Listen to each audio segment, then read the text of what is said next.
Alright, so today I want to introduce you to the chainsaw ball python. The chainsaw consists of 3 genes, the pinstripe, the mojave, and the cinnamon. It's kind of an interesting combination, and kind of what surprises me about the chainsaw is it's a simple 3 gene combination. You can actually go over to morphmarket.com and search for those 3 genes, and there's only about, I think there's only like 25 combinations over there out of like over 100,000 ball pythons. It's pretty amazing that not many people actually make the chainsaw combos. And essentially what it looks like is it looks like kind of a pinstripe. Then when you add the mojave, it kind of lightens it and opens up the patterns on the sides of the snake. And then when you add the cinnamon can be really variable. Sometimes it'll change the color into almost like a reddish brown kind of a color, and sometimes it'll give it more of a silvery, kind of a metallic looking color. Depends on the version of the cinnamon.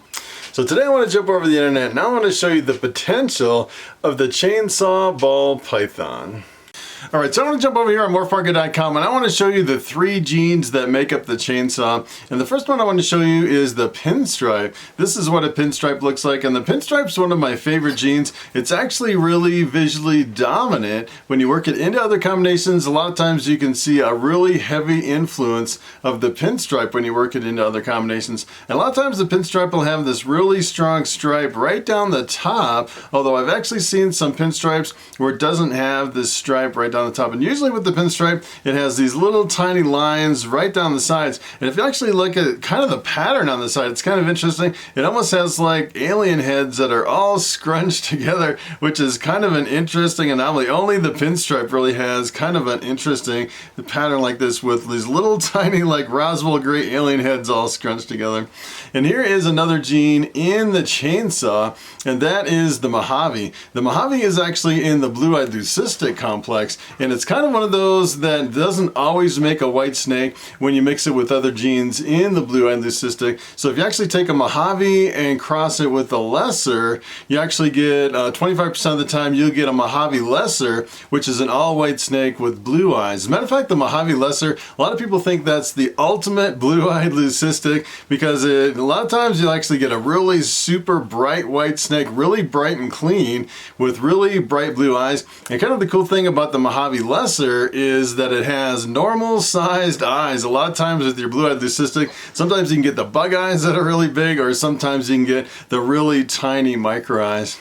And if you actually take the mojave and you breed it with the pinstripe, 25% of the time this is what you get. You get a jigsaw, which is one step away from the chainsaw. And it's kind of interesting with the jigsaw, the combination of the mojave in with the pinstripe kind of has an interesting effect. Essentially what it does is a lot of times it'll actually strip a lot of the gold away and give it kind of a coppery color, and it really lightens the whole appearance of the snake. You can definitely tell there is pinstripe in the mix from this really strong stripe right down the top. And it's kind of interesting with the jigsaws, sometimes the pinstripe doesn't have the really strong stripe right down the top, but pretty much with every jigsaw that I've seen, almost all the time you actually get this really strong stripe right down the top. And if you actually kind of compare this to the pinstripe, if we actually go back to the pinstripe, you can actually see the patterns on the side. These little alien heads are all kind of scrunched together. And if you actually take a look at what the mojave does, the mojave stretches them open and gives it kind of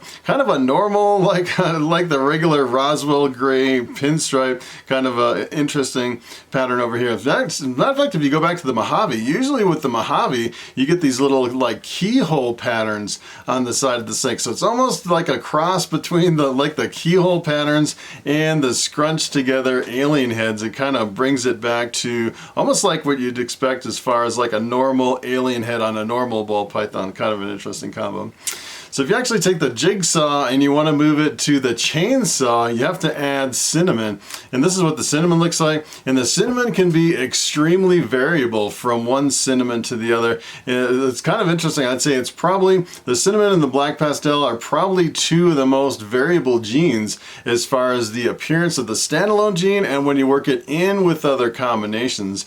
And I'd say this is probably like an average cinnamon. It's not really super dark. I've actually seen some that almost look like normals that are like really super dark normals. And I've actually seen some cinnamons that are like a reddish brown, almost like a metallic reddish brown. It's pretty amazing the difference between all the different cinnamons. And here's what happens if you take the cinnamon and you breed it with the mojave and the pinstripe.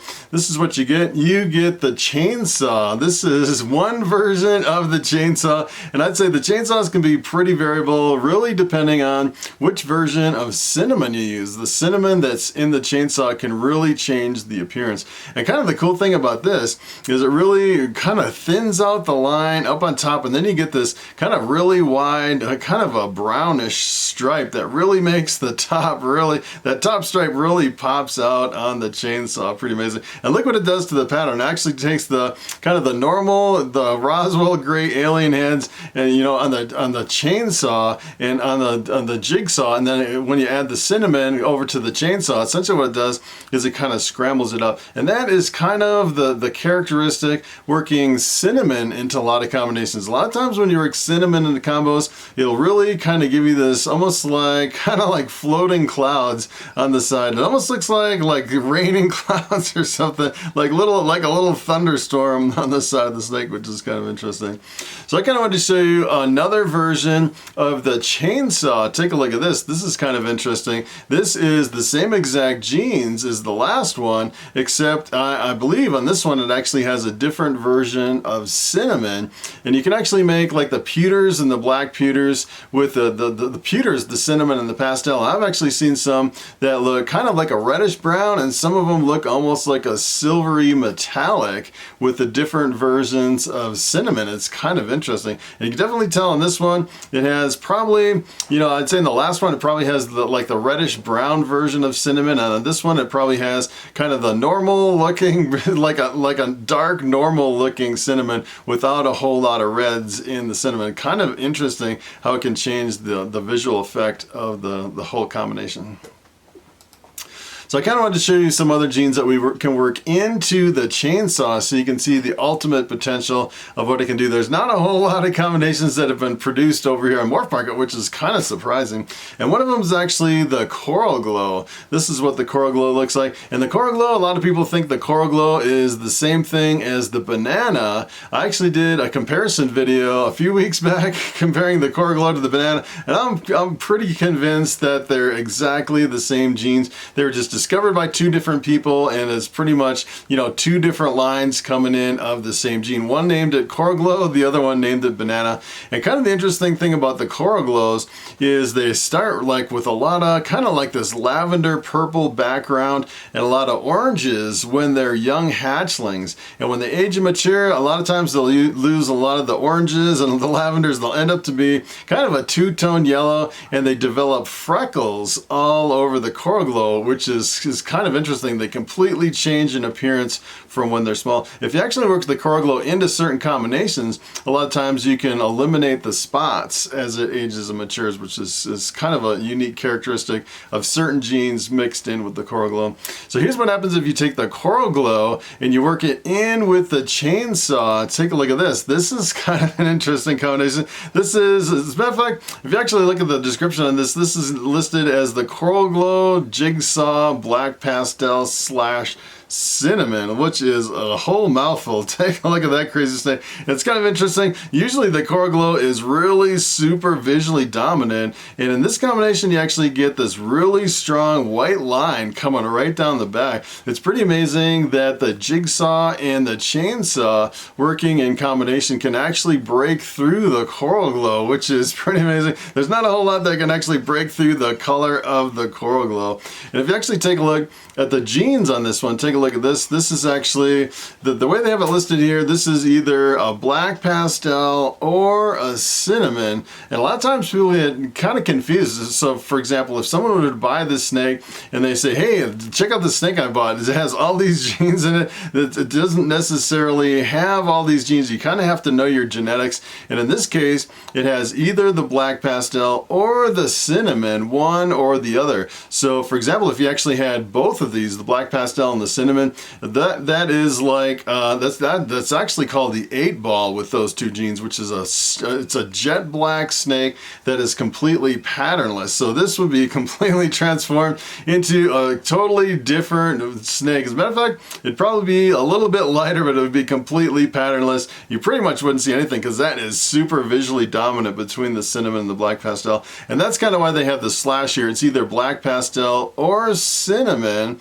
And kind of the interesting thing is the black pastel is pretty much, a lot of people think it's a different line of the cinnamon. They're really super close. You can breed them together and it acts like a super. They're actually allelic. And I actually did a comparison video on the black pastel and the cinnamon, and I'm convinced that they are different genes, especially if you look at the individual genes by themselves. Usually the black pastel is a little bit darker and it has more kind of a gold highlight than the cinnamon. It's kind of an interesting comparison between the black pastel and the cinnamon. But either way, I'd say if you probably use black pastel in this combination, you'd probably get the same effect as using cinnamon. It would be really similar working it into this combination. So this one's actually listed as the Coral Glow Jigsaw, which is actually the Coral Glow Chainsaw if it's the jigsaw plus the cinnamon. It gets a little bit confusing with all the genes and all the common names.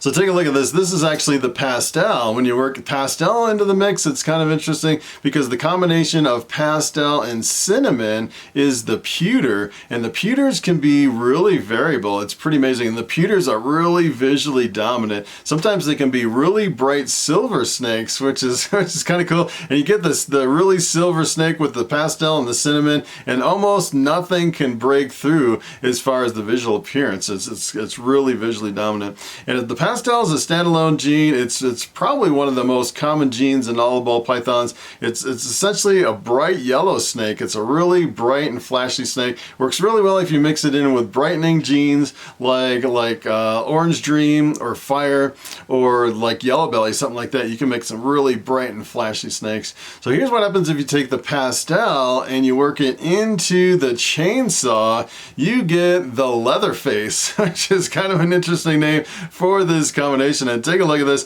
and this is kind of interesting. You notice it really completely shatters the pattern and you almost lose the stripe right down the back, which is interesting. If you actually look at the genes on this one, essentially what's happening is when you add pastel to the mix, you actually make the pastel pinstripe combination, which is the Lemon Blast. And the Lemon Blast, usually when you work it in with other combinations, it's extremely visually dominant. It really kind of overwhelms a lot of the other genes in the combination. So it's kind of interesting. I add one gene and it interacts with another gene to be really visually dominant and completely changes the look of the snake. And sometimes if you actually just look at the snake, you can pretty much right away tell what's in there. You can kind of see that, you know, that kind of shattered stripe right down the back. It pretty much gives it away that there's pastel and pinstripe in the mix. And then you're actually working with the cinnamon and the pastel together. And sometimes that can actually act as, that's actually the pewter. Sometimes it can be really silver and sometimes it can be a reddish brown. And this almost looks kind of like a reddish brown version of the Leatherface, which is kind of interesting. Sometimes it can be even more silver than this. So here's another snake. This is kind of an interesting combination. This is actually listed as a pewter jigsaw, which is essentially the same thing as the Leatherface, but it also has another option. If you actually look at the genes here, this is actually listed as possible super pastel. So the super pastel in combination with the cinnamon is actually the sterling. The sterling is kind of interesting because a lot of times the sterling will have more of a silvery metallic look, and it's based on what I'm seeing here, I'm pretty sure that this is probably a sterling jigsaw instead of the pewter jigsaw with two copies of the pastel. And usually it really jumbles up the pattern even more, which is a pretty amazing combination. You can definitely tell in this one it has pretty much of that silvery look as far as what you're seeing as far as the visual effect. And sometimes on these silver snakes, sometimes they can be really super bright silver when they're hatchlings. It's pretty amazing. So here's the last one I want to show you. This is actually the bamboo, and this happens to be a picture of Bobby, the snake that I have around my neck at the beginning and the end of the videos. I actually bought him over here on Morphmarket. Bought him quite a few years ago, and he's gained quite a bit of weight. And kind of the interesting thing about Bobby, I don't know if you really looked at him real close, but he has these little hearts right on the side of the snake, which is kind of an interesting characteristic of just a straight bamboo. He just has one copy of the bamboo and no other genes. And the Bobby is where all my bamboo combinations came from. He's a really good breeder for me over the years. And here's what happens if you actually work bamboo into the chainsaw. Take a look at this. You end up with a white snake. And this is really, you know, sometimes you breed something together and you get something totally unexpected. And essentially what's happening here is you're actually breeding the bamboo into this combination, and the chainsaw actually contains mojave, which is in the blue-eyed leucistic complex. So the bamboo is also in the blue-eyed leucistic, and when you mix them together, you get a bamboo mojave, which is an all-white snake with blue eyes, which really is, I'd say it's probably the king of visual dominance. If you actually make the white snake, there's really nothing that can break through the blue-eyed leucistic. So this one actually has a whole bunch of other genes possible in the mix. It could have cinnamon, it could have fire, it could have pinstripe, and all those other genes get masked by the blue-eyed leucistic. And kind of the cool thing is I've actually seen some people with the blue-eyed leucistic with the possible genes in there, and what you can actually do is you can take a UV light. You can actually, it has to be the right spectrum. I actually did a couple different videos of, I think I did one that was like glow-in-the-dark ball pythons or something like that, and essentially what I did is I took a UV light and I shined it on some of my blue-eyed leucistics, and believe it or not, you can actually see kind of the hidden patterns under there popping out. And I'd say you might be able to see the pinstripe pattern coming through a blue-eyed leucistic if you shined UV light. I can't remember if it was UVA or UVB or exactly what it was. It was the one that you really can't look at for very long. I think it was UVB, because I shined it a little bit and like my eyes were like burning. I found out later, it's like, yeah, you definitely need glasses to shine that light, even for a short amount of time. So you definitely probably not very good for the snake to, you know, I probably would like cover the head or something so you're not shining that light in the eyes. And I probably use like yellow glasses or something. But sometimes you can actually, you know, figure out the genes in your blue-eyed leucistic. And if you can't see it with the UV light, pretty much the only other way is to breed this to something else, to prove it out, to figure out exactly what's in there. You can actually take this and breed it to like a normal ball python, and half the offspring would come out bamboo, half would come out mojave, and then you get these other random genes kind of in combination with those other two, and you'd end up with all the combinations. You could definitely prove it out. All right, so it is time for the question of the day. And He Network asks, what if you breed a 50% het to a visual? And that is a very good question. So when we talk about a 50% het, what we really mean is that snake has a 50% chance of carrying one copy of a recessive gene. And if it just has one copy of a recessive, in most cases you actually can't see any indication. Sometimes you actually can, like with a het pied, once in a while you'll actually see some markers on the belly. Sometimes you can, like with a het ghost, you'll see a little brighter color in some cases. But I'd say in most cases with that one copy of a recessive gene, you really can't see anything. So there's a 50% chance. And if you actually breed it to a visual, the visual has two copies of the recessive gene. So for example, if you had two copies of the pied gene, you'd actually have a snake with the big patches of white all through the snake. And if you actually took the 50% het and you bred it to a visual, essentially what you're doing is you're proving it out. You'll know one way or another whether it has one copy of the recessive gene or not. So if you actually took a 50% het, bred it to a visual, and you got half visuals, that would mean that it actually does contain one copy of the recessive gene. If you actually prove it out and prove that it has one copy, then it becomes 100% instead of a 50%, because you know 100% of the time that it actually carries the gene. If you actually breed them together and you don't get any visuals, I'd say you might want to breed it again, because sometimes the odds can be against you. But in most cases, you know, especially if you have a really big clutch of eggs and you don't get any visuals, visuals, you can pretty much bet that it doesn't have one copy. It pretty much goes from 50% to 0%. And sometimes the odds, I've actually seen people take like a bamboo, like this bamboo around my neck here. This is Bobby, my bamboo ball python. I've actually seen someone take a bamboo, breed it to a normal, and get all bamboos, which is kind of crazy. And this year I actually took a bamboo and I bred it to something else, and out of 10 eggs, I only got one bamboo. So sometimes the odds can really be against you. I'd say most people, if they're proven out a 50% het and don't get any visuals, a lot of times they'll go back maybe the next year and try it again just to be sure. So that is pretty much it. Thanks for watching, and I will see you in the next video.